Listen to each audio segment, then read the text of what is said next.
do apóstolo Pedro. Hoje nós vamos iniciar o capítulo de número 2. Tivemos já a oportunidade de, nas últimas semanas, expor todo o capítulo 1. E vamos então, numa sequência, entender o que Pedro está falando para a sua igreja, como que ele a instrui, como que o Senhor usa Pedro para comunicar a esta igreja as verdades eternas. Por isso, abra sua Bíblia no capítulo de número 2 da primeira carta de Pedro, e ouçamos a palavra de Deus que é direcionado à igreja do Senhor. 1 de Pedro, capítulo de número 2, do verso 1 ao verso de número 8. Acompanhe a leitura que eu farei, e vocês estejam com a Bíblia aberta e permaneçam com a Bíblia aberta, para que possam compreender melhor a exposição que nós faremos. 1 de Pedro, repetindo, capítulo 2, do verso 1 ao verso de número 8. Assim está escrito: despojando-vos, portanto, de toda maldade e dolo, de hipocrisias e invejas, e de toda sorte de maledicências, desejai ardentemente, como crianças recém-nascidas, o genuíno leite espiritual, para que por ele vos seja dado crescimento para a salvação, se é que já tendes a experiência de que o Senhor é bondoso. Chegando-vos para ele, a pedra que vive, rejeitada sim pelos homens, mas para com Deus eleita e preciosa. Também vós mesmos, como pedras que vivem, sois edificados casa espiritual, para ser de sacerdócio santo, a fim de oferecer de sacrifícios espirituais agradáveis a Deus, por intermédio de Jesus Cristo. Pois isso está na Escritura: eis que ponho em Sião uma pedra angular, eleita e preciosa, e quem nela crer não será de modo algum envergonhado. Para vós outros, portanto, os que credes, é a preciosidade, mas para os descrentes, a pedra que os construtores rejeitaram. Essa veio a ser a principal pedra angular, e pedra de tropeço e rocha de ofensa. São estes os que tropeçam na palavra, sendo desobedientes para o que também foram postos. Vamos orar. Senhor, acabamos de ler na primeira carta de Pedro, no seu capítulo 2, do verso 1 a 8, o que o Senhor mesmo quis comunicar por meio deste apóstolo, que registrou a tua vontade e que foi válida para a época que ele registrou, mas permanece sendo a tua vontade válida para os dias de hoje. Pois passa os céus e a terra, mas a tua palavra não passa. Sabemos que o Senhor continua falando com a tua igreja por meio das Escrituras Sagradas somente. Sabemos que o Senhor instrui os nossos corações pela tua palavra. Sabemos que o Senhor é servido em guiar o teu povo de acordo com a tua vontade registrada nas Escrituras.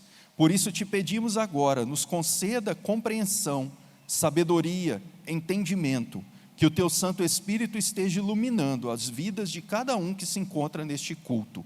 Alimente as nossas vidas com a tua palavra, instrua-nos, corrija-nos, oriente-nos, esteja, ó Deus, nos edificando em ti. Nós te agradecemos pela bênção de podermos, ó Deus, ter as Escrituras em nossas mãos, e te agradecemos pela bênção que o teu Espírito nos dá de entendê-la. Guia a tua igreja, ela é tua, pertence ao Senhor.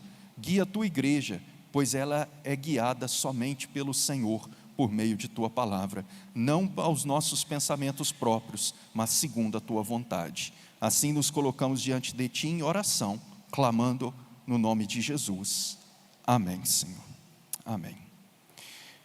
Meus irmãos, Pedro está começando o capítulo 2 da sua carta, e ele usa uma palavra que nós podemos chamar de palavras de conexão.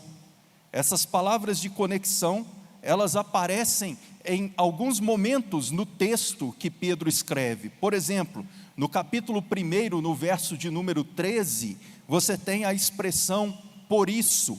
E todas as vezes que você ler por isso, você tem que ler o que está antes para que você entenda o por isso. Então é uma conexão com o que vem anteriormente. Agora, no capítulo 2, no verso de número 1, começa dizendo: despojando-vos, e aí vem a palavra portanto.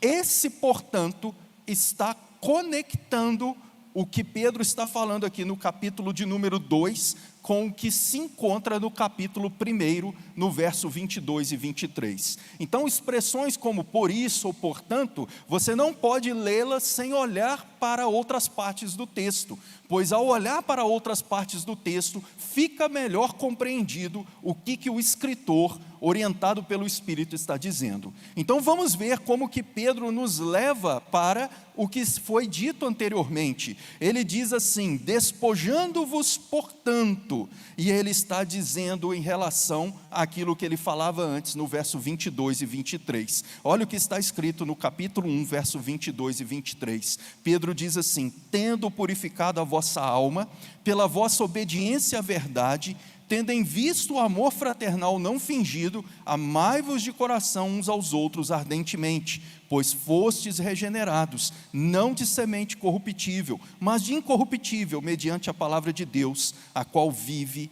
e é permanente.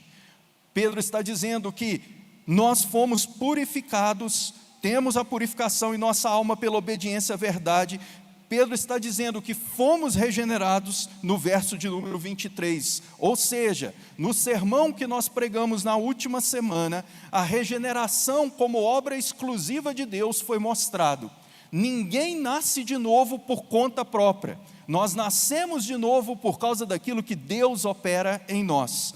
Agora, por que nós nascemos de novo? Nós temos também uma nova vida. Então a conexão que Pedro está fazendo aqui no começo do capítulo 2 com o que estava anteriormente é a seguinte: você não nasceu de novo? Você não nasceu e teve um novo nascimento pela obra do Senhor? Portanto, agora a sua vida tem que ser diferente. Então é esse o entendimento que nós devemos ter aqui com essa conexão. Esse texto não está tratando de gente que não nasceu de novo. Esse texto está sendo direcionado para crentes. Esse texto está sendo direcionado para aqueles a quem o Espírito Santo aplicou em seus corações a obra redentiva de Cristo. Vocês que nasceram de novo, então agora vocês vão agir de uma determinada maneira. E qual é esta maneira que Pedro está falando? Ele começa a falar sobre uma vida, uma igreja santa, um povo santo, e que foi estabelecido por Cristo, e como que esse povo santo vai viver. Então, a partir de agora, eu vou mostrar para vocês, nos 8 versículos que nós lemos, como que Pedro mostra essa nova vida daqueles que nasceram de novo. Como que Pedro trata sobre o nosso proceder diante de Deus, como que ele nos instrui para vivermos. Nascidos de novo não podem viver como eram antes de terem sido nascidos. Portanto, o que nós devemos fazer? A primeira coisa que Pedro vai nos mostrar é: devemos viver uma vida onde nós nos despojamos. Esse é o primeiro aspecto que eu quero mostrar. Mas despojamos do quê? É só você olhar para o verso 1 que você vai ver a palavra despojando-vos portanto, e ele vai explicar algumas coisas do que nós devemos nos despojar. Despojando de toda maldade, de dolo, de hipocrisia e invejas e de toda sorte de maledicências. A palavra despojar significa pôr de lado, significa abandonar, significa perder. A ideia de despojar é a ideia de alguém que tira uma roupa que tinha e coloca de lado esta roupa que estava gasta, que estava suja, que estava poída e que não tinha mais serventia.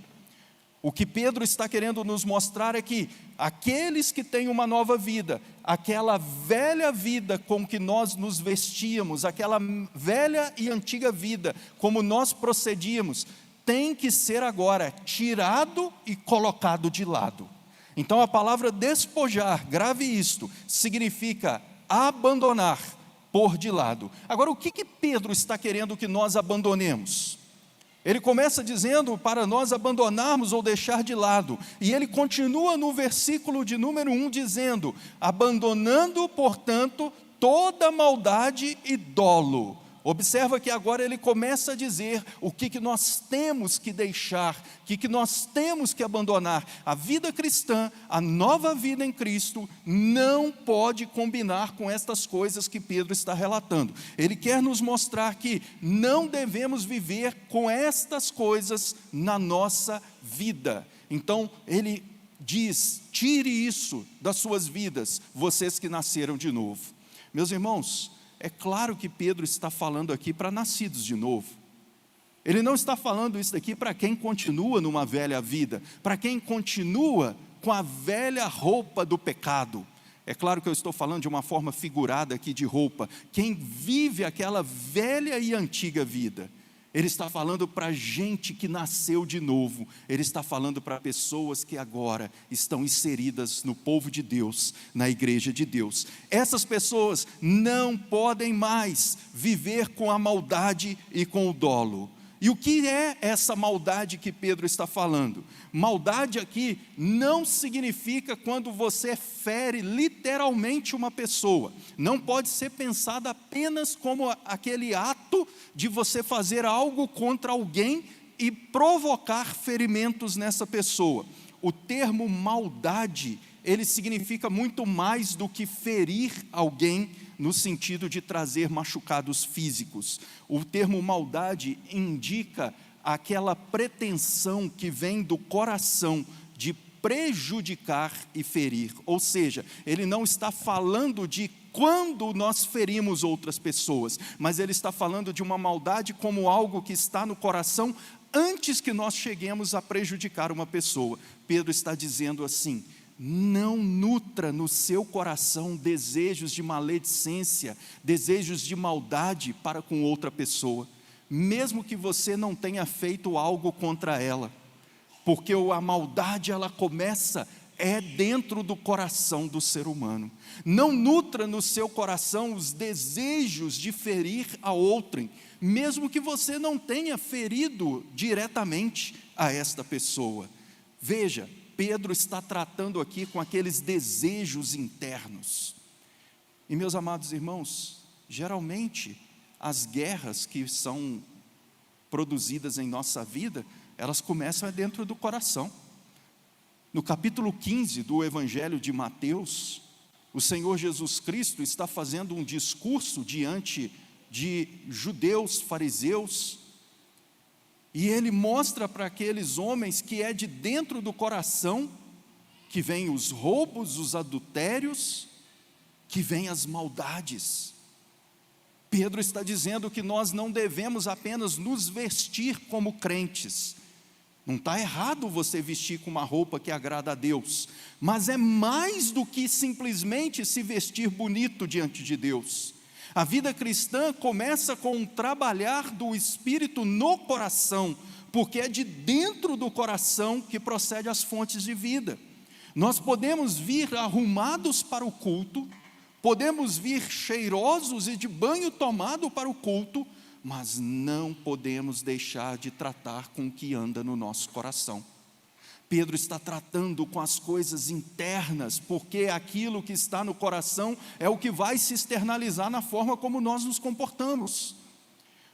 E ele está dizendo: não nutra no seu coração maledicências. A maldade envolve um desejo do coração, um desejo intencional de machucar uma outra pessoa, mas ela não começa quando você machuca externamente, ela começa quando você nutre o desejo de fazer algo contra outrem. Pedro diz que nós devemos nos despojar disso. A linguagem aqui, como eu falei para vocês, está expressando a ideia de alguém tirar aquilo que antes estava no coração e jogar para o lado. Eu não sei vocês, mas depois que eu saio do culto e volto para minha casa, eu fico louco para tirar isso daqui. Mas eu sei que há momentos que é bom a gente vestir uma roupa mais adequada para nos apresentarmos diante de Deus no culto. Mas não dá para ficar com essa roupa aqui o tempo todo. Eu fico ansioso para chegar na minha casa, e aqui eu me despojo da calça, do terno, e visto uma roupa que é mais leve e mais tranquila e mais apropriada para ficar dentro de casa. Assim como nós gostamos de fazer isso quando voltamos para o nosso lar, assim também, meus caros irmãos, vocês devem tirar essa antiga roupa que vocês vestem da velha vida. Vocês devem ansiar, como eu devo ansiar, para despojarmos-nos daquele antigo tipo de vida que nós tínhamos antes. Pense quando você não tinha Cristo. Pense num mundo sem Cristo. Veja como as pessoas se destroem umas às outras com maldades. Elas lançam suas palavras destrutivas umas contra as outras, expressando venenos em suas bocas. O apóstolo Paulo fala isso na carta aos Romanos. Veneno de víbora sai dos lábios daqueles que não são nascidos de novo. Mas agora que nós nascemos de novo, que nós somos crentes, esses venenos não fazem parte da nossa vida mais. Nós nos despojamos, nós deixamos de lado. Essas maldades, elas não podem nos acompanhar. Elas precisam agora serem santificadas pelo próprio Deus. Pedro continua falando de uma igreja que é santa. Pedro está falando de uma igreja nascida de novo. E uma igreja nascida de novo, ela é santificada pelo poder do Senhor.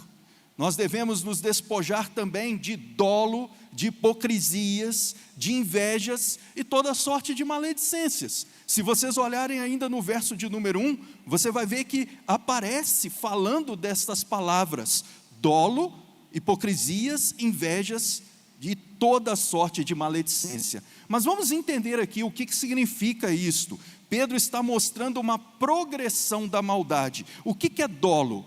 Dolo envolve uma tentativa determinada de distorcer, ocultar ou solapar a verdade. Uma pessoa que usa de dolo é aquela pessoa que usa de um solapamento da verdade, um distorcimento da verdade. Ela não está interessada na verdade, mas ela distorce essa verdade conforme a sua própria conveniência. No período antigo, na Grécia Antiga, floresceu o teatro. O teatro na antiguidade aparece entre os gregos, e aqueles anfiteatros que tinham verdadeiras escadarias onde as pessoas se assentavam e assistiam às peças, eram lugares muito comuns na Grécia. E havia os atores que pegavam as suas vestes e as suas máscaras, e eles representavam certos tipos de papéis ao longo dessas máscaras. Sabe como que esses atores eram chamados? Eles eram chamados de hipócrites. Hipócrites no grego é a palavra que vai dar origem à nossa palavra em português, hipócrita ou hipocrisia. Os atores que eram chamados desta maneira, eles eram assim chamados porque eles, quando estavam representados, eles não representavam a si mesmo, mas eles representavam outro personagem. E aquele personagem servia para desencadear o enredo de uma peça, seja de um drama ou de uma comédia. Mas ele estava sempre dizendo: não, quem está aqui agora não sou eu estou representando uma outra personalidade, uma outra figura.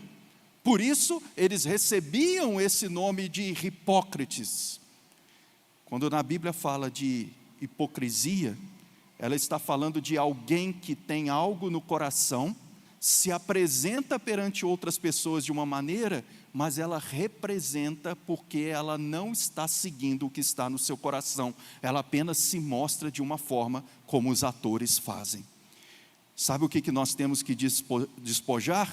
Nós temos que despojar de dolo, que é todo o distorcimento da verdade, ou com intenções para distorcer essa verdade. Temos que despojar também de hipocrisia. Não passe por algo que você não é. Mas eu não estou dizendo para você ser do jeito que você era antes. Você precisa agora aprender a ser segundo o Senhor e aquilo que Ele nos guia. Sabe como que nós lidamos uns com os outros? Nós lidamos com a verdade. Quando você for conversar com o irmão e tratar as coisas com ele, trate as coisas com a verdade. Uma das coisas mais tristes que nós podemos ter e todos nós sentimos quando isso acontece uns com os outros, é quando você diante de alguém fala uma coisa, mas pelas costas você diz outra. Você se mostra amigo, mas depois você apunhala. Isto é a hipocrisia. E sabe o que o apóstolo Pedro está dizendo que nós devemos fazer? Tirar essa hipocrisia. Não é assim. Nós falamos a verdade em amor. Nós falamos a verdade guiado pela palavra. Quem distorce a verdade e usa do dolo, como nós vimos aqui o seu significado, como um ocultamento, um solapamento da verdade, é Satanás. A Bíblia diz que Satanás é o pai da mentira. Ele se apresenta como anjo de luz, mas não é luz. Satanás é hipócrita. Ele se mostra de um jeito que ele não é. Nós não somos filhos do diabo. Nós não somos do reino das trevas. Nós somos filhos de Deus. E não combina com os filhos de Deus a hipocrisia. Não combina com os filhos de Deus o dolo que vem do coração, o solapar da verdade. Não combina com os filhos de Deus se apresentar perante um grupo de uma determinada maneira e diante de outro grupo de outra forma. Pedro está dizendo para todos nós: tirem essa antiga vida que vocês antes viviam e vivam agora com uma nova vida, segundo o padrão e o direcionamento de Deus. Ele ainda vai falar aqui da ideia de uma inveja. Ele continua: despojando-vos, portanto, de toda maldade, dolo, de hipocrisia e invejas. A inveja geralmente está acompanhando aqueles que desejam difamar alguém e se enciumam contra uma determinada pessoa. Quando alguém inveja uma outra pessoa, uma das formas maldosas que se usa é de tentar denegrir esta pessoa. Fulano de tal? Que é isso? Não presta. Às vezes não é porque a pessoa não presta, é porque você não gosta, é porque você inveja, é porque o seu coração maquina o dolo. Então você denigre o outro. Pedro está dizendo: isso não é o comportamento do crente. Isso não é a atitude de quem nasceu de novo. Tire essa antiga vida, tire esta roupa, tire essa maneira de comportar.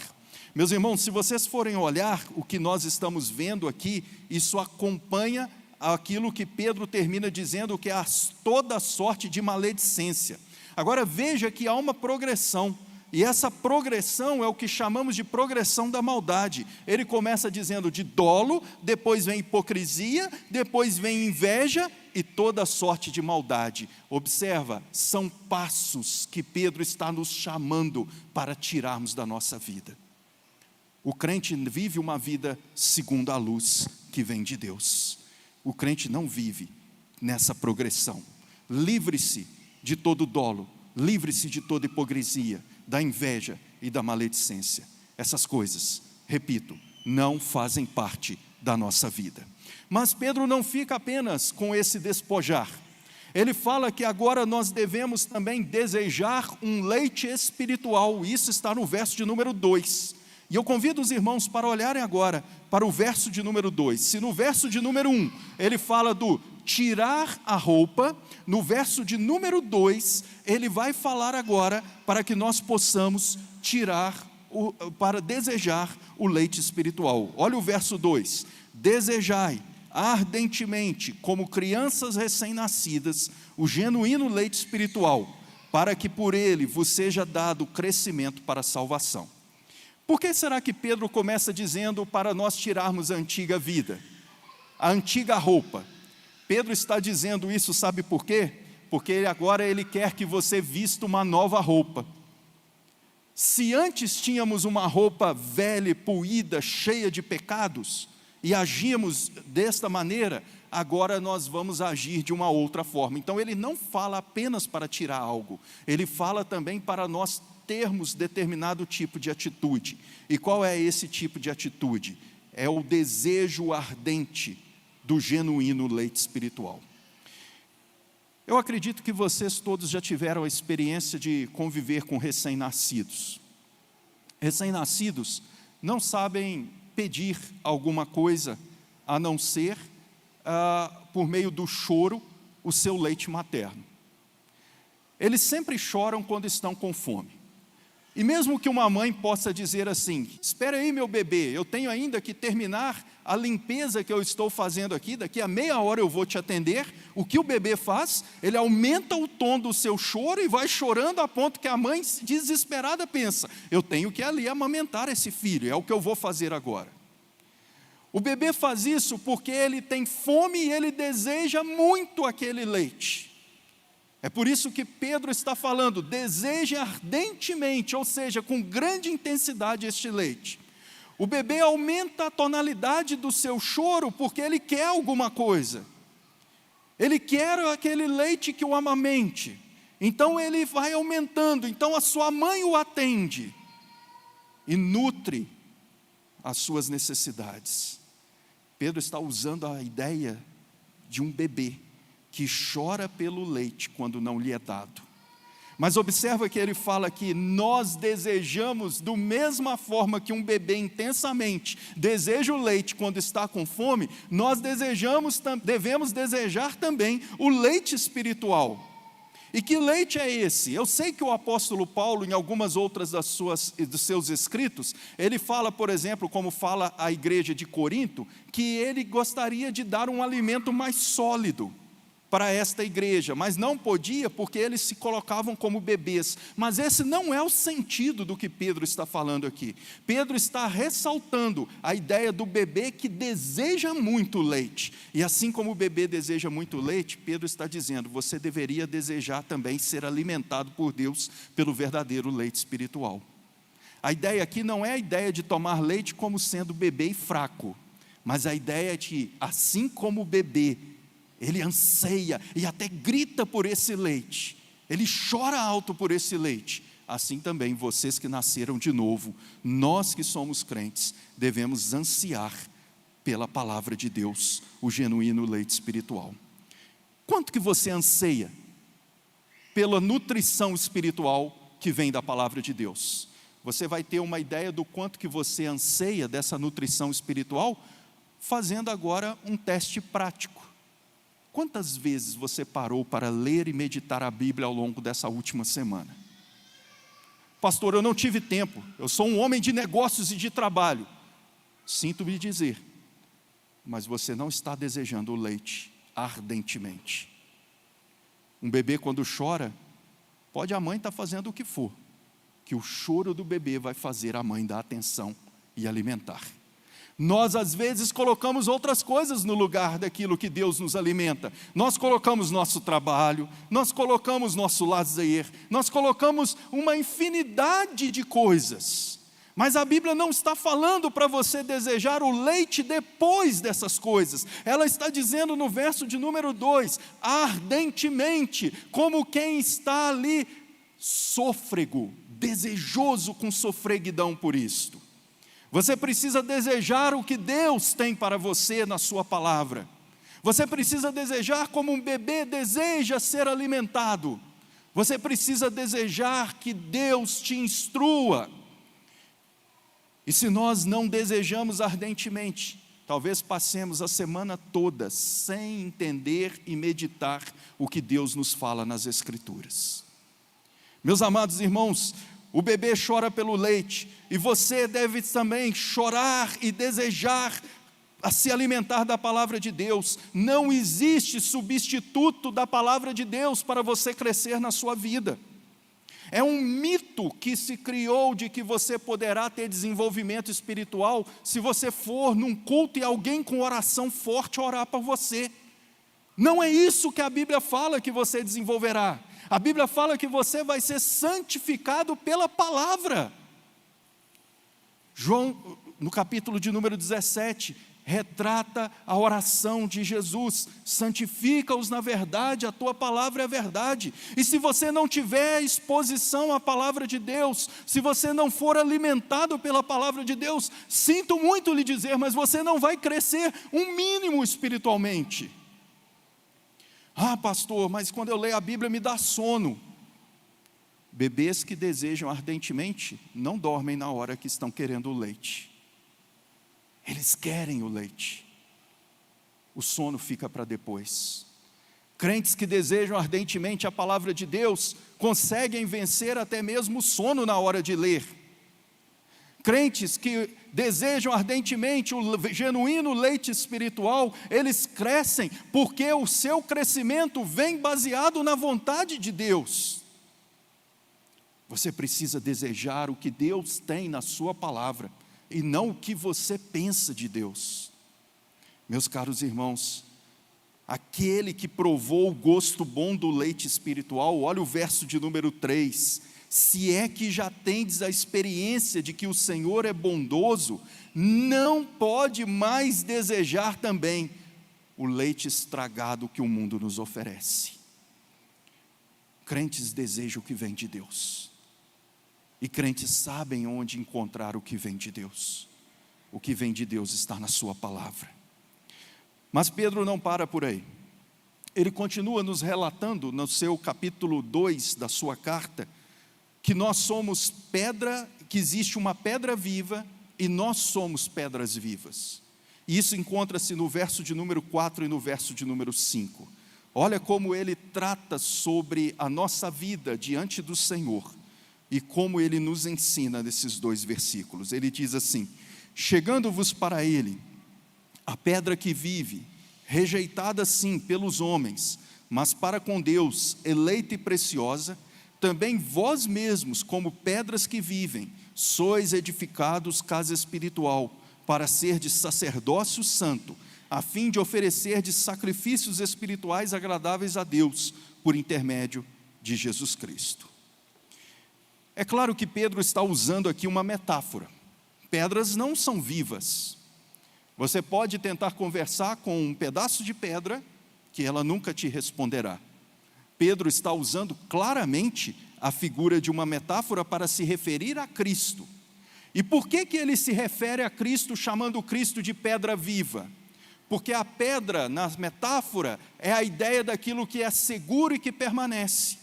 E Cristo é seguro e permanece, mas Ele não é como as pedras que não têm vida. Ele é seguro e permanece eternamente, mas Ele tem vida. Então a pedra viva que Cristo está falando aqui, está se referindo ao Senhor Jesus, que é firme. Porém, Cristo não é morto como pedras. Nós estamos alicerçados em Cristo, a pedra que é viva. Só que nós estamos naquele que é a pedra viva e nos tornamos pedras vivas na construção de Deus, no edifício de Deus. Pedro usa não a palavra Petros na língua grega. Quando você olha, por exemplo, em Mateus no capítulo 16, no verso de número 18, Jesus se dirige a Pedro dizendo: tu és pedra. Também eu te digo que tu és Pedro, e sobre esta pedra edificarei a minha igreja. Ali o Senhor usa a palavra Petros para Pedro, que pode ser traduzido na língua portuguesa como pedra. Mas aqui Pedro não usa esta mesma palavra grega, ele usa outra, ele usa a palavra liton. E a palavra liton também pode ser traduzida por pedra. E a ideia que Pedro está trazendo aqui é a ideia do Senhor que transforma pessoas que antes estavam mortas e coloca estas pessoas no seu edifício, na sua igreja. E estas pessoas são as pedras vivas que compõem esta igreja. Meus amados irmãos, Pedro está dizendo de uma igreja que é construída não com material como o que nós temos aqui, mas Pedro está falando de um edifício erguido pelo poder do Senhor, e que cada um de nós é colocado como pedras vivas neste edifício. Olhe como nós encontramos isso no verso de número 5. Também vós mesmos, como pedras que vivem, sois edificados casa espiritual. A igreja de Cristo. E Ele coloca nela pedras vivas. Não existe uma pedra morta, não existe uma pedra sem vida. Quem compõe a igreja do Senhor são aqueles que receberam vida. Se você recebeu vida, você pode se despojar da velha vida. Se você recebeu vida, você pode viver como crente. Se você recebeu vida, você está edificado numa pedra que é eterna e que vive para sempre, que é o Senhor Jesus Cristo. O edifício de Deus, a igreja de Deus, não tem pedras mortas. O edifício de Deus é composto de pessoas que Ele mesmo deu vida. Como pedras vivas, nós também somos sacerdotes com acesso a Deus. Isso também se encontra no verso de número 5, onde fala, para ser de sacerdócio santo. Meus amados irmãos, quando falamos aqui de sacerdote, não está havendo uma descaracterização dos ofícios da igreja. No Antigo Testamento, aquele que adentrava a presença de Deus uma vez ao ano, era o sumo sacerdote dentro da família de Arão, e ele intercedia por aqueles que estavam dentro do povo da aliança. Agora Pedro está falando que todo crente tem o seu caminho aberto de comunhão com o Senhor, porque nós somos como sacerdotes que nos achegamos a Ele. Mas isso não significa que Pedro está descaracterizando os ofícios, ou seja, ele não está dizendo que todo mundo é pastor, porque pastor não é sacerdote. Ele não está dizendo que todo mundo é presbítero, porque o ofício de presbítero não é ser sacerdote. Ele não está dizendo que todo mundo é diácono, mas ele está dizendo que assim como no passado, o sumo sacerdote acessava a presença de Deus no Santo dos Santos, assim também aqueles que são as pedras vivas têm uma comunhão e acesso ao trono da graça. Meus amados irmãos, que bênção é você poder ter acesso ao trono da graça por Jesus Cristo. Que bênção é você poder colocar a sua vida diante de Deus por Jesus Cristo, diante do trono de Deus. Que bênção é podermos falar com o nosso Deus por meio de Cristo. Que bênção é termos esse caminho que foi aberto. O nosso sacerdócio não é o mesmo do Antigo Testamento. É um sacerdócio espiritual, no qual cada cristão é chamado para oferecer sacrifícios espirituais a Deus. Mas que sacrifícios espirituais são esses? Aqui não está falando de sacrifícios para a salvação. Você não precisa ofertar alguma coisa a Deus para ser salvo, porque Cristo fez tudo o que era preciso para você ser salvo. Você não precisa chegar-se diante de Deus e dizer, Senhor, eu estou aqui trazendo o meu sacrifício para que o Senhor me aprove e me salve. Não é isto. O sacrifício que nós temos aqui são sacrifícios de louvores, de adoração. E isto reflete o que está em Romanos, no capítulo de número 12, no qual eu convido os irmãos para que rapidamente abram as suas Bíblias. Romanos, capítulo de número 12. Veja os que é os sacrifícios espirituais que Pedro está dizendo. De novo, eu repito, não é sacrifício para a salvação. O sacrifício para a redenção foi feito por Cristo uma vez por todas. Nós não precisamos fazer alguma coisa pela nossa salvação. Tudo foi feito por Cristo.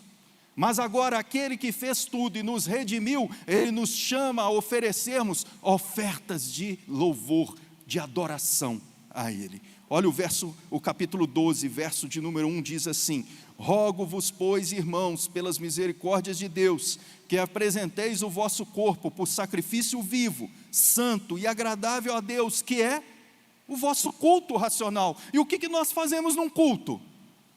Nós adoramos a Deus. Nós apresentamos o nosso corpo, a nossa vida, nós apresentamos aquilo que temos como adoração a Deus, é o nosso culto. Esse é o sacrifício. Não é sacrifício, eu repito, para você ser salvo. Deus não está pedindo que você faça alguma coisa para a sua salvação. Você não pode fazer nada para a sua salvação, mas aqueles que foram salvos agora apresentam inteiramente seus corpos, suas almas, suas vidas para adorar a Deus. E é isso que nós devemos fazer. Nós somos chamados para nos apresentar ao Senhor com um culto onde a nossa vida expresse o que Deus fez por nós. Meus amados irmãos, Deus não aceitava qualquer culto na antiga aliança, e Ele não aceita qualquer culto na nova aliança.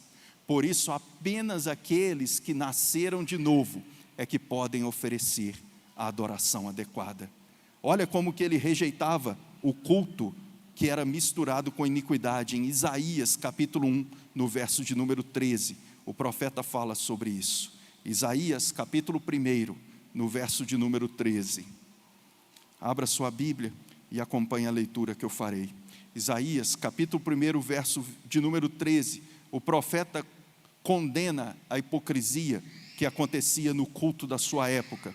Ele diz assim: não continueis a trazer ofertas vãs, o incenso é para mim abominação, e também as festas da lua nova, os sábados e a convocação das congregações. Não posso suportar iniquidade associada ao ajuntamento solene. Deus continua não suportando iniquidade associada com o ajuntamento solene. Só que o que o texto de Pedro está dizendo é o seguinte: vocês não nasceram de novo? Se apresentem inteiramente como sacrifício para a adoração de Deus. Se apresentem inteiramente para a honra de Deus. Apresentar-se inteiramente, eu repito, é tirar aquela antiga vida, vestir agora a nova roupa que Deus nos dá. Amados irmãos, o Senhor deseja que você, eu e todos nós sejamos inteiramente dele. E Ele nos chama para que toda a nossa vida seja dele, para Ele e para a glória dele, e tão somente para Ele. E então nós chegamos na última parte desta mensagem, onde ela vai do verso 6 ao verso de número 8. E Pedro fala agora de uma pedra angular, eleita e preciosa. O verso 6 diz assim: pois isso está na Escritura, eis que ponho em Sião uma pedra angular, eleita e preciosa, e quem nela crer não será de modo algum envergonhado. Para vós outros, portanto, os que credes é a preciosidade, mas para os descrentes, a pedra que os construtores rejeitaram, essa veio a ser a principal pedra angular e pedra de tropeço e rocha de ofensa. São estes os que tropeçam na palavra, sendo desobedientes para o que também foram postos. Pedro agora está nos conduzindo para uma conclusão. E essa conclusão, ele apresenta uma figura, a figura da pedra angular. Que pedra angular é esta? É óbvio que ele está falando aqui do Senhor Jesus. Lembra que ele tinha falado um pouco antes que ele é a pedra viva? Ele diz que esta pedra viva é a pedra angular sobre a qual a igreja está edificada. Contudo, meus irmãos, nós temos uma outra ideia aparecendo, a ideia de um fundamento. E esse fundamento está ligado não necessariamente a Cristo, mas está ligado aos apóstolos, e nós podemos ver isso no capítulo 2 de Efésios, no verso de número 20. Então, olha a ideia que Pedro está trazendo aqui, é a ideia de uma construção, de um edifício, onde Cristo é a pedra fundamental, mas existem fundamentos em cima desta pedra. Estes fundamentos são os profetas e os apóstolos, e eles aparecem em Efésios no capítulo 2, no verso de número 20. Abra sua Bíblia, Efésios capítulo 2, no verso de número 20. O apóstolo Paulo está dizendo aqui assim, da seguinte forma: edificados sobre o fundamento. A igreja é edificada sobre qual fundamento? Dos apóstolos e profetas, sendo ele mesmo, Cristo Jesus, a pedra angular. Então, Jesus aqui não se apresenta como fundamento, ele se apresenta como pedra angular, a pedra de esquina. O fundamento são os apóstolos e os profetas. Onde que está o fundamento da igreja? Os apóstolos e os profetas você encontra aqui. O Antigo Testamento foi dado por quem? Deus usou quem? Profetas inspirados por Deus para escrever o Antigo Testamento. E no Novo Testamento, Deus usou quem? Apóstolos, homens de Deus inspirados para poder escrever o que nós encontramos no Novo Testamento. Sabe onde que está o fundamento desta igreja? E ela só será verdadeira se ela estiver bem fundamentada na doutrina dos apóstolos e dos profetas. Sabe onde que deve estar o fundamento da sua vida? Se estiver edificado sobre o fundamento dos apóstolos e dos profetas. Pedro está nos mostrando e está nos contando que a verdadeira vida diante de Deus, ela parte daquilo que Deus deu na sua palavra. E a palavra de Deus é um guia seguro para a sua vida e para a minha. Qual é o dilema que você enfrenta que as Escrituras não têm resposta? Qual é a dificuldade que você enfrenta que as Escrituras não têm graça e consolo? Qual é o problema grande demais que você passa? Que não existe direcionamento nas Escrituras, no fundamento dos apóstolos e dos profetas para nos instruir. Não há. Toda a Escritura é suficiente. E ela foi dada por Deus para guiar os nossos corações. A palavra de Deus é o fundamento da igreja. Não devemos deixá-la. Se nós deixá-la, nós não amaremos o genuíno leite espiritual. O leite espiritual que você vai tomar e que você vai se alimentar e que vai nutrir a sua vida, nós vimos, está na palavra de Deus. Igreja, ame a palavra de Deus. Não volte para a sua casa e guarde a sua Bíblia num armário ou numa estante até o próximo domingo. Gaste tempo amanhã lendo as Escrituras e meditando, orando segundo o que ela diz. Mas faça isso também na terça, na quarta, na quinta, na sexta, no sábado e no domingo. Volte novamente para adorar a Deus junto conosco. Mas não faça isso apenas aos domingos.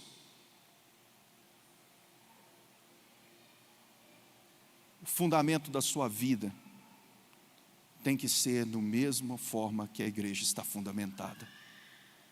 Ela é fundamentada na doutrina dos apóstolos e dos profetas. E os apóstolos e os profetas estão sobre a pedra angular, sobre Jesus Cristo. Jesus não desaprova o que foi escrito na Bíblia pelos profetas e pelos apóstolos.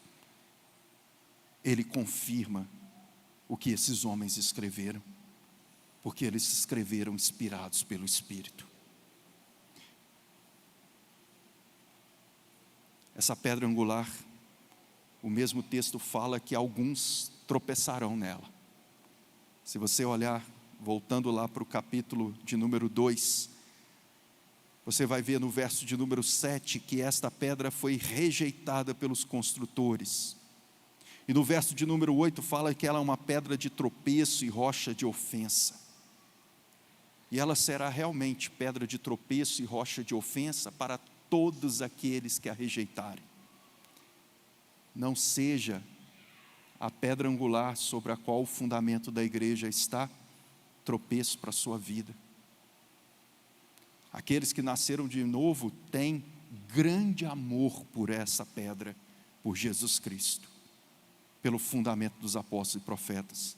Mas quantos são as pessoas que, ao se depararem com a mensagem do Evangelho, com o que está nas Escrituras, a rejeitam e veem nela um escândalo? Será de perdição, de tropeço, aqueles que assim o fazem. Mas como é precioso aos olhos de Deus, aqueles que não encontram motivo para a rejeição, nem da pedra angular e nem do fundamento que está sobre ela. Como é bênção na vida daqueles que amam esta palavra, que amam ao Senhor que deu a palavra. Como é bênção para um cristão, para uma vida, quando nós amamos a Cristo e o que Ele nos instrui. Você quer crescimento? Não quero te desanimar não, mas não é com oração forte não. Tira isso da sua cabeça. Não é com oração gritada. Não é com pular 2 metros de altura na igreja que faz com que as pessoas sejam cheios do Espírito. Mas é pela obra de Deus nos iluminando e guiando o nosso coração pelas Escrituras. Agora, se você não quiser isto, desculpa, mas você vai só se iludir, mas não vai crescer nem 1 centímetro, porque essa é a maneira que Deus estabeleceu para a sua igreja crescer. É por meio do genuíno leite. E o leite não pode ser confundido. Leite não pode ser trocado. Leite genuíno é bom, traz os nutrientes que precisamos. Agora pode ser que você goste de algumas outras bebidas misturadas. Elas podem até ter um sabor adocicado, mas elas não te edificam. Volte para as Escrituras. Volte para a pedra angular.